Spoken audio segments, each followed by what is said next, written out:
Bienvenido a las noticias más importantes de Estados Unidos.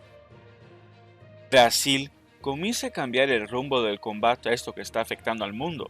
Mientras muchos se preguntan si no es demasiado tarde, el presidente Jair Bolsonaro recibió una llamada de su colega estadounidense Donald Trump pidiéndole que se olvide de sus teorías negacionistas y que imponga la cuarentena total en el país. Le habría mostrado estadísticas que hablan de un desastre anunciado para los brasileños si no se restringen todas las actividades, y quien hizo todas las gestiones para que esto suceda fue el asesor de ambos mandatarios, Stephen Bannon, que pasó de la xenofobia contra China para propagar la situación actual a convertirse en uno de los muy pocos personajes de la extrema derecha internacional que propicia la cuarentena absoluta.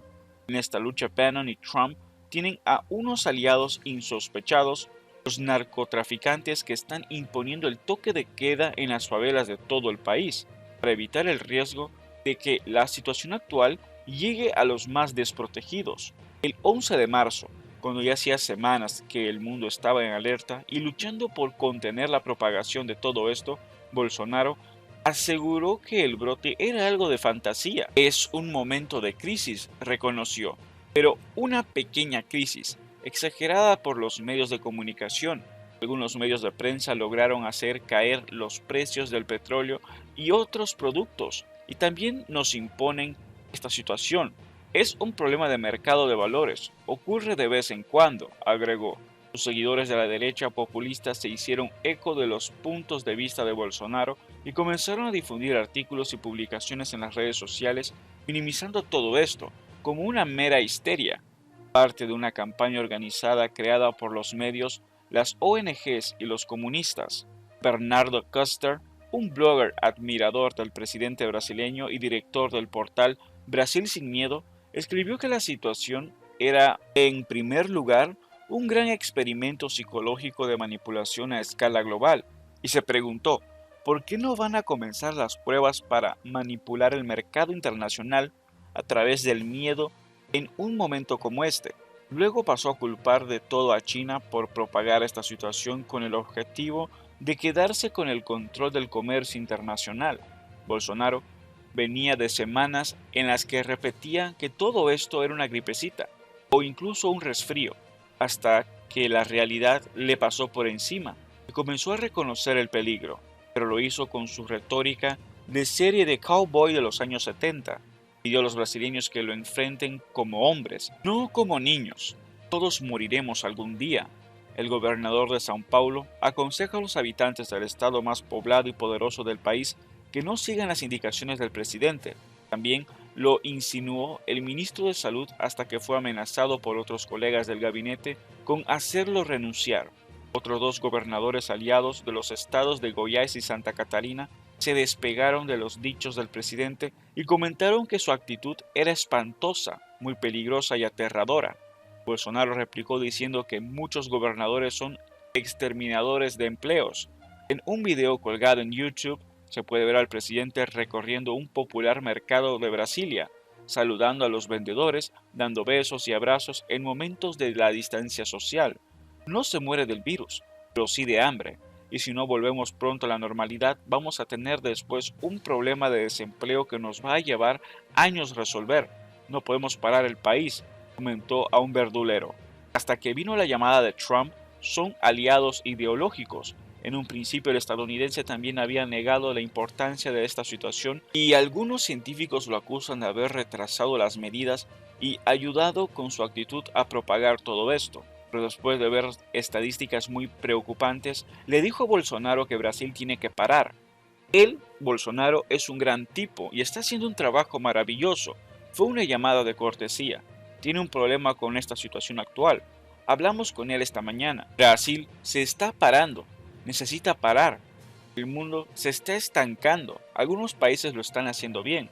Espero que podamos salir de esto más fuertes que nunca, dijo Trump en su habitual conferencia de prensa diaria para informar los desarrollos de esta situación.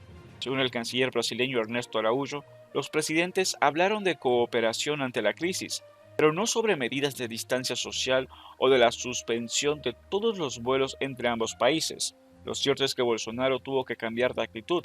Bannon, el estratega de la nueva derecha populista que dirigió la campaña que llevó a Trump a la Casa Blanca, fue quien, según un artículo de la revista Piauí, habló con amigos en común de la familia Bolsonaro para revertir la actitud del brasileño. Incluso le dio un consejo político gratuito. Cambien el lema "O Brasil no puede parar", que el Palacio de Planalto estaba por lanzar por "Nada puede parar o Brasil".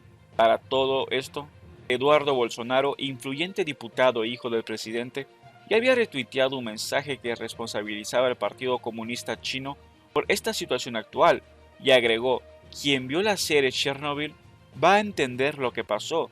Sustituyan una usina nuclear por esta situación y la dictadura soviética por la China".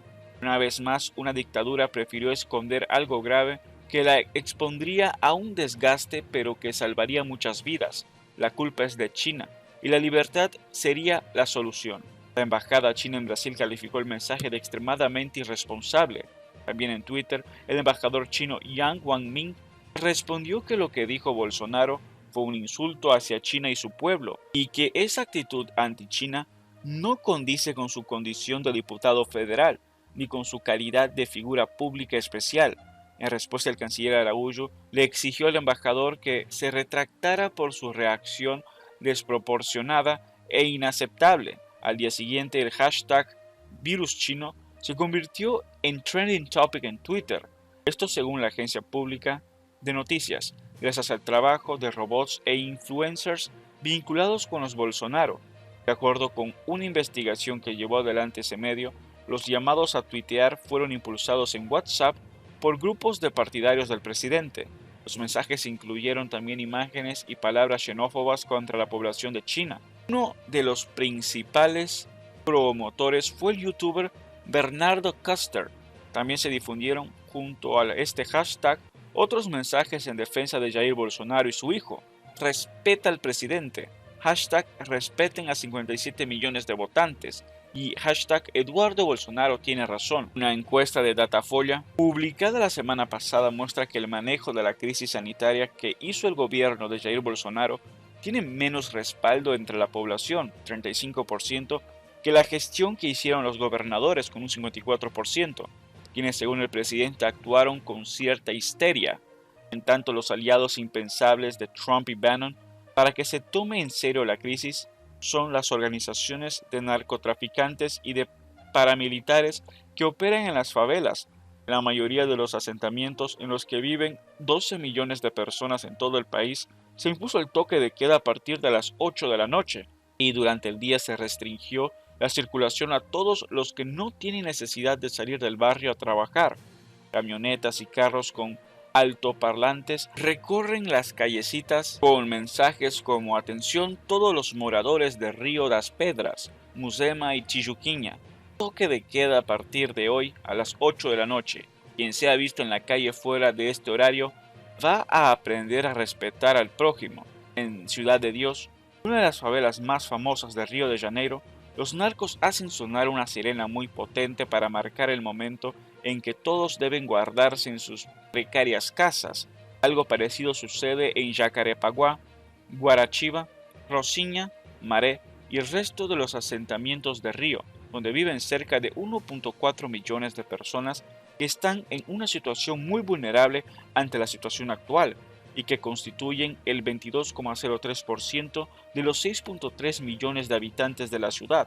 Los dos carteles de la droga más poderosos, el primer comando de la capital y el comando vermelho, ya hicieron correr la voz de que ellos se encargarán de la seguridad durante esta situación y que también ayudarán a todos los que necesiten alimentos y medicinas. La Asociación de Residentes de Paraisópolis, cerca de Morumbí en San Pablo, decidieron tomar las medidas de precaución en sus manos. La profunda desconfianza que tienen en el gobierno los hizo contratar un servicio médico privado las 24 horas que incluye 3 ambulancias, 2 médicos y 2 enfermeras, así como conductores y personal de apoyo, que atenderán los casos que se puedan encontrar allí. Otras favelas de la ciudad están imitando ese ejemplo. Los gastos corren por cuenta de los capos narcos.